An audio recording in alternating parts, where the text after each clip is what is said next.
When I was in my first marriage, I was married for 27 years. At some point, she just disappeared for 3 months. After 3 months, she came back. It was supposed to be on air. I had my own radio show, and it was supposed to be at an event. 5 minutes before the show was supposed to start, she said, yeah, I'll be there in just a few minutes. My heart dropped. Already knew. Some people, they always need closure. Sometimes you're going to have to close that yourself and keep it moving. People who I knew for 10, 20 years just dropped me like that.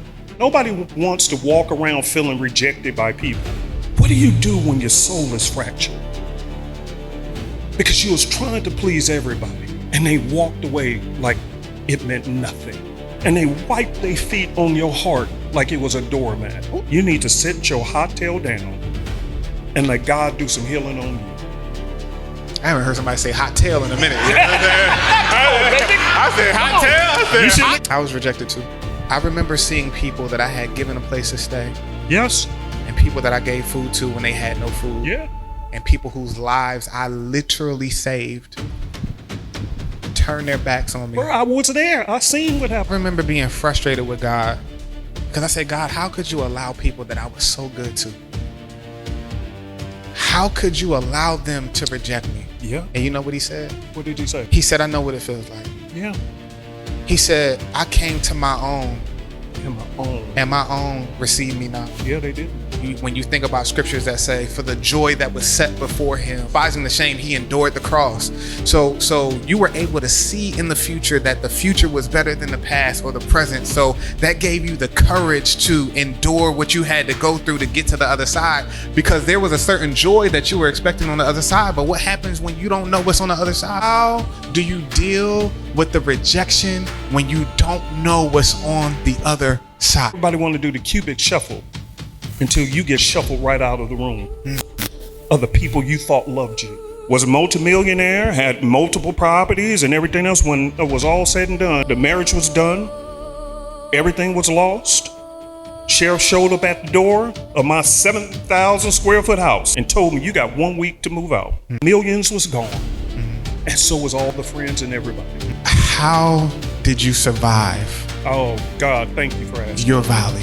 It was nothing but the grace of God. David said in the Bible, he said, I did what? I encouraged myself. What do I have left? And God said, you still have that gift in you that I put in you.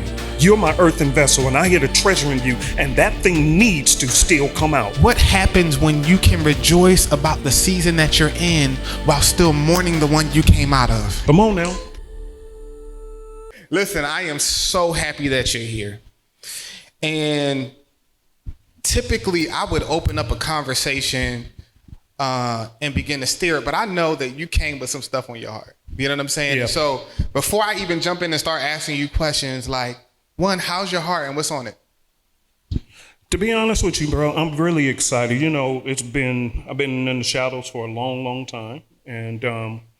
And I'm just grateful for your friendship and for that random call to say, hey, man, I need you to come on out here. And that really just sparked something in my heart, man, because, you know, I used to have my own social media stuff, and me and my wife, we were doing shows. You know, we had thousands of people tuning in, and then our page got hacked, and, you know, that just shattered my heart, and I never got back into it. And so, you know, when you called me, bro, it just really reignited a fire. You know, so my heart is grateful. And even if this is the one-off assignment, I'm supposed to be here for somebody who needs to hear what I have to say and then go back into the shadow, whatever. I'm just here on assignment. You know, God got me here to speak to whoever's supposed to be hearing what I got to say. Yeah. Real life. You know, you are one of the most transparent men that I know. Yeah. You know, we would have conversations and you would just be telling me stuff. And I'm like, man, like, I just appreciate your truth. I'm one of those people, like, I don't really like small talk. Anybody else allergic to small talk? Like, I don't care what the weather is outside. I really don't, you know, I mean, if I ask you how your day is, you're going to tell me it's good. So I'm cool. I mean, I'll do it to be courteous, but I really don't, you know, like, I know you're probably not telling me the full truth, but it's all good. How did you grow to become as transparent as you are? How much time we have? We got time. Y'all got time? We got time. Long story short, when I was in my first marriage, I was married for 27 years. And at some point, she just disappeared for 3 months. And then after 3 months, she came back.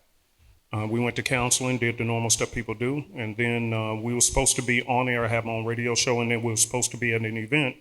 And it was like 5 minutes before the show was supposed to start, our radio show. And You good?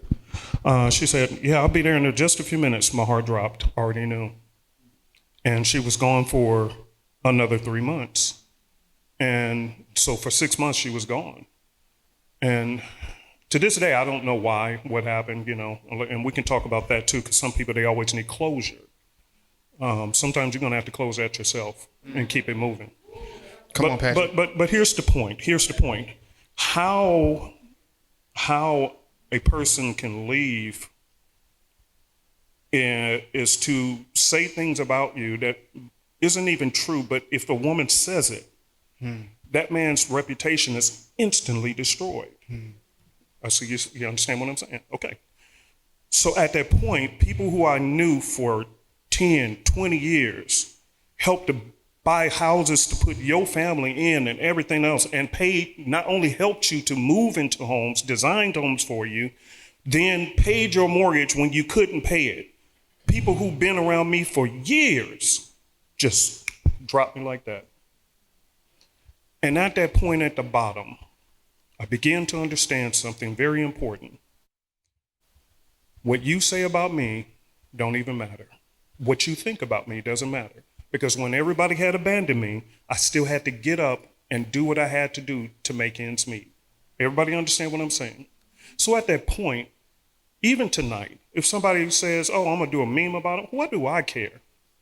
Because at the end of the day, what your opinion is of me has no bearings on what I got to do tomorrow to make things happen. And a lot of people are spending so much time concerned about what somebody thinks of you. But you really have to ask yourself, when you're at the bottom, unless you're on social media, you understand what I'm saying? Let's give it a hand for him. Social media. If you're getting paid on social media, then opinions matter. But in your personal life, people are going to say all kinds of things about you. What difference does it make? And if your opinions is going to contribute to helping me keep this lights on and pay these bills, then it matters. Other than that, most opinions never even have any bearing personally on you. And yet we put so much value on it. Do you believe that people's lack of transparency is tied to their desire for acceptance? Always. Always. It's always. Because we want, and there's nothing wrong with wanting to be accepted. Nobody wants to walk around feeling rejected by people. Nobody. Nobody.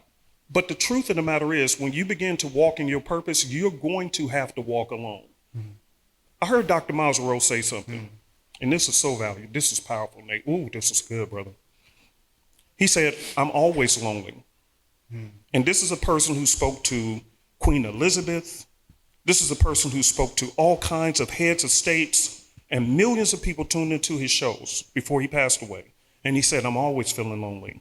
He said, because the vision God gives me, he gives it to me alone and nobody else sees it. And because nobody else sees it, I have to walk alone. And I have to walk this thing out even when nobody understands what I'm doing. Even when everybody is against me and don't understand what I'm working on, I still got to keep them steps moving. Why? Because it's a vision that God gave you. And then once you do succeed in that vision, then everybody is on your side. Isn't that crazy? Yeah. You know, I heard someone say before that if you live for their acceptance, you'll die from their lack of approval. Yeah, right? That's true. Or you'll die for their approval. Yeah. And I believe that. You know, we kind of went. But. Go ahead. I love it. Go ahead. When we talk about dying from acceptance, see, it's not physical. You die for their approval, yeah. It's not physical death. I heard you say something up here, Nate. You talked about the soul. What do you do when your soul is fractured? Because you was trying to please everybody. And they walked away like it meant nothing. And they wiped their feet on your heart like it was a doormat. Ooh. What do you do, Nate? Does this make sense to anybody in this room? Has it ever happened to anybody in this room? They disregarded you as if it didn't. That's just, and your soul just takes on more and more and more. And in the dating pool, and I want to get into relationships. We got to get into these points. I got to share. But I'm telling you, when your soul is fractured and you don't give your soul enough time to heal, and you get back into the dating game and you start experiencing new people with the pain from the last situation, and then it seems like it's just repetitive. And I know, Nate, that we focus a lot of energy on the other people and how they need to change and they need to do this and this and that. And the truth of the matter is, you need to sit your hot tail down and let God do some healing on you. I haven't heard somebody say hot tail in a minute. You know what I'm saying? I said hot tail. You shouldn't have brought me up here. Hot in the tail? You shouldn't have brought me up here, Nate. Yeah. You know I'm going to keep it real. No, 100%. You know I'm going to keep it real. 100%. You know, you know, that's real life. That's real life. I was rejected too. I know. You know what I'm saying? I know. So when I went through my divorce, I was the one that was most in the wrong. You know, I think when it comes to relationships, two people have a part to play, but I was the one that was most in the wrong. And I remember seeing people that I had given a place to stay. Yes. And people that I gave food to when they had no food. Yeah. And people whose lives I literally saved turn their backs on me. Bro, I was there. I seen what happened to you. Turn my backs on me. I seen what happened to you, brother. And yeah. I remember being frustrated with God. Can we be honest? Man. I remember being frustrated with God because I said, God, how could you allow people that I was so good to? How could you allow them to reject me? Yeah. And you know what he said? What did he say? I know what that feels like. Yeah. Yeah. He said, I know what it feels like. Yeah. He said, I came to my own. And my own. And my own received me not. Yeah, they didn't. You know what I'm saying? Yeah. I love people every day who reject me. Yes. I love people. I've been good to people. Jesus, I've been good to people that reject me every day. I know what it feels like. So then it led me to the verse. It is written. You know, before I even go into that, right? Because obviously, yes, he knows what it's like to be rejected. You know, I know what it's like to be rejected, or whatever the case may be. No matter how we dress it up, no matter how pretty we try to make it, the truth of the matter is that rejection hurts. It does. In fact, my wife had wrote a book, Conquering Rejection, and she had dealt with that subject of conquering rejection, how it feels to feel rejected. Here's one thing we have to work on to overcome feeling rejected. Your prayer to God about, God, I did all these different things just like I did for all these people. And within a whim's notice, they just turn their backs on you. Mm-hmm. Don't even ask your side, which is another terrible thing for men, because, you know, everybody's very sympathetic for the woman's side, and that's fine. Nothing wrong with that. But did you ever stop to think that he might have had something to say about what actually had happened? There were some missing pieces to the story, and if you asked him, he might have had something to say, but you never asked him. You just rejected him and cut him off, and everybody just cuts. I have learned something valuable. If I am going to do something for you, I can never expect anything back from you. I'm going to repeat that again. If I have to do something for you, if I want to do it, I'm going to do it because I love you, not because I expect anything in return. Therefore, and here's the truth, Nate, and this is the truth.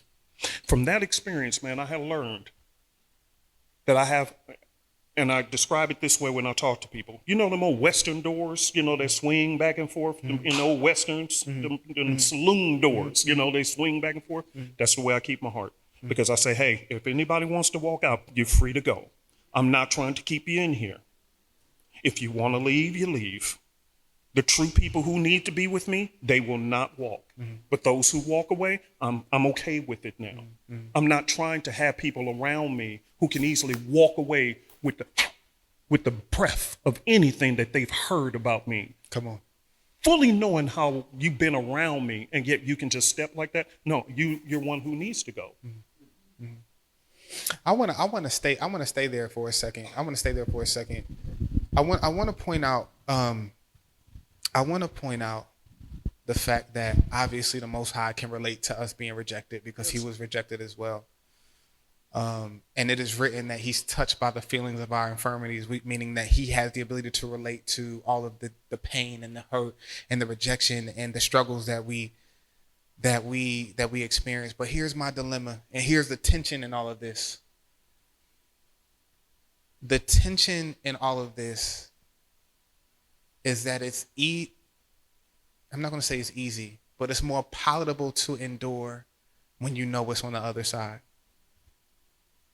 The difference between us and God is that we don't have the foreknowledge to know what's coming on the other side, right? When you think about scriptures that say, for the joy that was set before him, despising the shame, he endured the cross.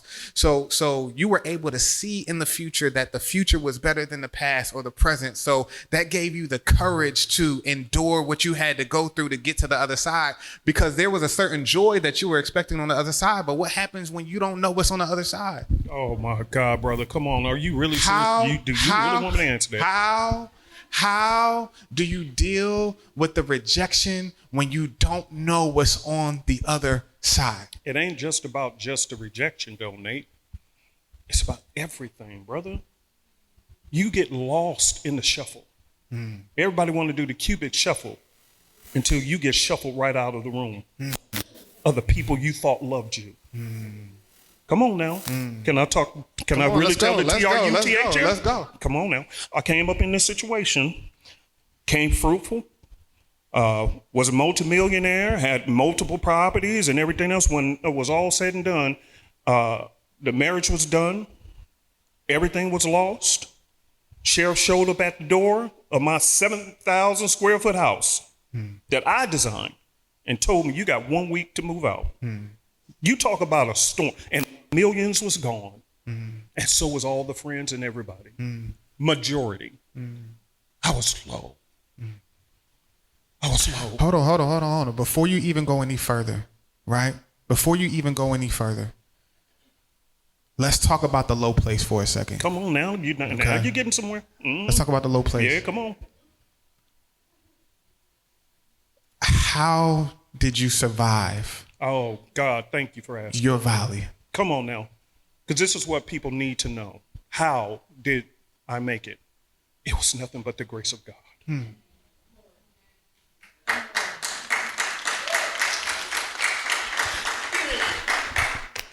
I got so low until back in the day when I had hair. That's why I wear hats. I don't have none either. Yeah, whatever. I got a little on my face. Yeah, see, I ain't even got the beard game going, But when I had hair, I was so low and ashamed of myself and not knowing how did I get here. Until when I brushed my hair, I wouldn't even look myself in the eyes. And Nate, I still remember, and I'm going to say this without crying because this is on the podcast and ain't nobody going to This is a safe space. This is a safe space? It's safe.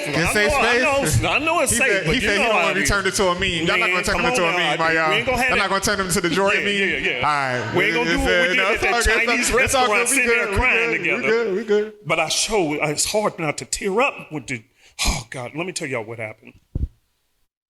I would come home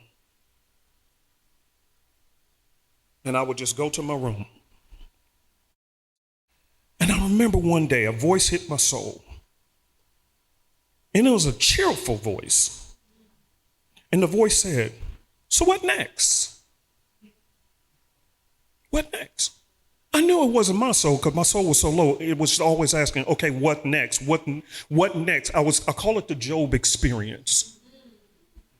So when I said what next, I'm talking about what's the next problem that's going to hit me? I mean, how much more are you going to shove me into the grave? But this voice was cheerful. He said, so what next? And that one question is why I'm sitting here. Because what he was asking is, I know you think you lost everything, but the truth of the matter is, you lost a lot of things, but you cannot afford to lose the one thing that I need from you and that you need from you, and that's the belief in yourself. The moment you give up on you, everything else is done. Are you hearing me, my brother? You cannot ever give up on you. When everybody walks away, when nobody believes in you, when you've lost everything you thought made you you, you still have to have that faith, like David said. When everybody here walked away from David, and I can't think of that scripture, I'm like Medea. I can make it up though. Y'all know what I'm talking. David said, I encourage too. Not everybody else. David said in the Bible, he said, I did what? I encouraged myself. And from that day, a thought hit my head. So what do I have left? And so you began to walk, and this is those who've lost relationships and lost all these different things. You just feel lost. And you feel like, what happened to me? What happened to me? Because I identified myself with all this stuff, Lord. And now you're like, well, what do I have left? And God said, you still have that gift in you that I put in you. You put it on the back burner. Come on now. You put it on the back burner, but it's still buried in you. That's why he said it's like treasure hidden where? In an earthen vessel. You're my earthen vessel, and I hid a treasure in you, and that thing needs to still come out. And so from that day, I began to think, well, what do I have left? Well, here's a person who built himself into a multimillionaire when he used to stand in the welfare line getting government cheese and butter. And if I can do that, why can't I rebuild myself? I just need, watch this. I need nothing more than an idea. If God still believes in me, then I need to keep believing in me. Come on now, is this not the truth? No, that's real. That's real. You know what's fascinating to me about the story of Job? You know, we get into churches and people start preaching the story of Job, and they say, but God gave him double for his trouble. Listen, Job, he lost children. Now, I don't know if anybody has children. I don't have any children, but I can only imagine that it doesn't matter how many children you have, no child that you've lost, no child that you gain can replace a child that you've lost. And so although we shout about it and we say, oh, he got double for his trouble and God gave him kids back and God gave him properties back. Okay, he gave it back to him, but it can't replace what he lost. And sometimes we have to come to grips and make peace with the fact that we didn't like the fact that we lost what we lost. We didn't like the fact that we lost. You want my response? We didn't like the fact that we lost the marriage. We didn't like the fact that we lost the money. We didn't like the fact that we lost the reputation. We didn't like the fact that we had to lose what we lost. Thank God for everything that he gave us, but what happens when you can rejoice about the season that you're in while still mourning the one you came out of? Come on now. Brother, you talking. Yeah, and you know why? Because I didn't do that well. I was so pissed at God, it's not, I can't.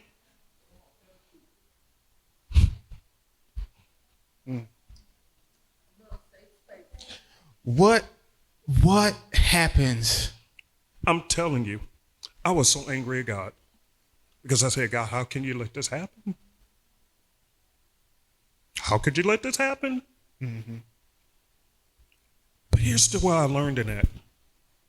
Boy, you got me up here crying like we're in that Chinese restaurant. We in the heart room. Are we in the heart room? Lord have mercy. We in the heart room. You remember we started off crying in that Chinese restaurant. Here we go crying on this stage. Lord have mercy. But here's the truth. Here's the truth.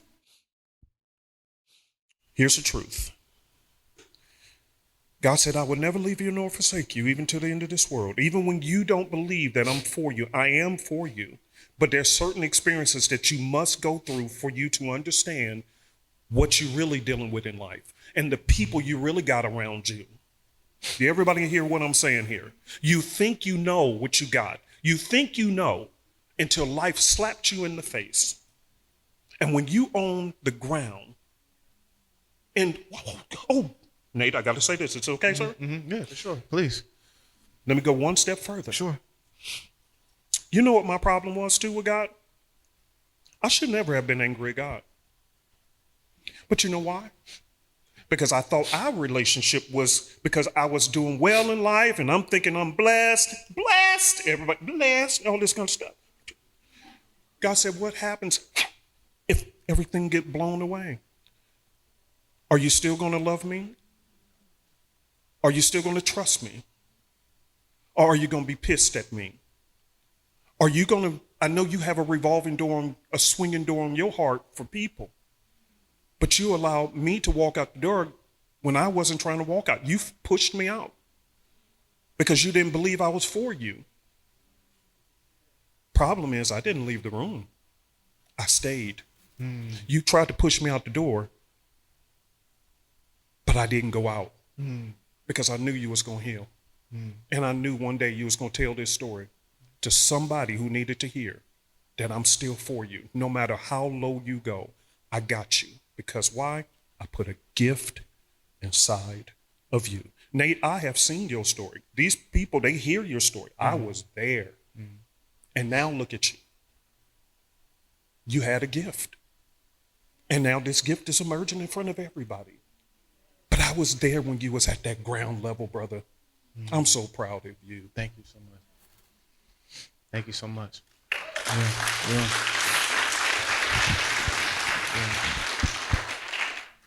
I wanna take a moment as we wrap up this podcast. I want to take a moment to say thank you. I want to take a moment to say thank you for never leaving me. I want to take a moment to say thank you for always reminding me of the man that God designed me to be. And even when I came to you with my embarrassing stories, even when I came to you with my failures, even when I came to you with my disappointments, you and your lovely wife continue to love me, continue to walk with me, and never turn your back on me. Never did. And so I want to say thank you. And I'm convinced that a lot of times God allows us to experience the rejection so that we know what it feels like and we are aware not to do it to others. Come on now. Come on now. I'm not sure that I would be the man that I am today.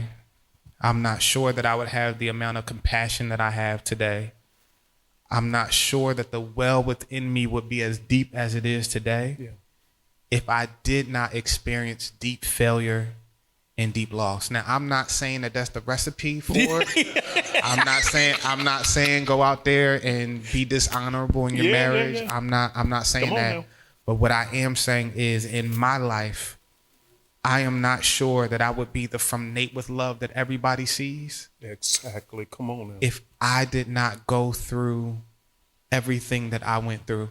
And so I am an example of the fact that God causes all things to work together for the good of them that love God and are called according to his purpose. I have a question for the room tonight. Do I have any called people in the room tonight?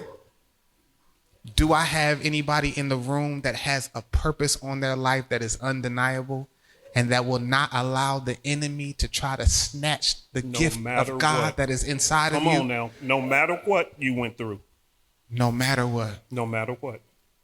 My brother, thank you. Thank you. Thank you. Y'all give it up for Patrick Murphy.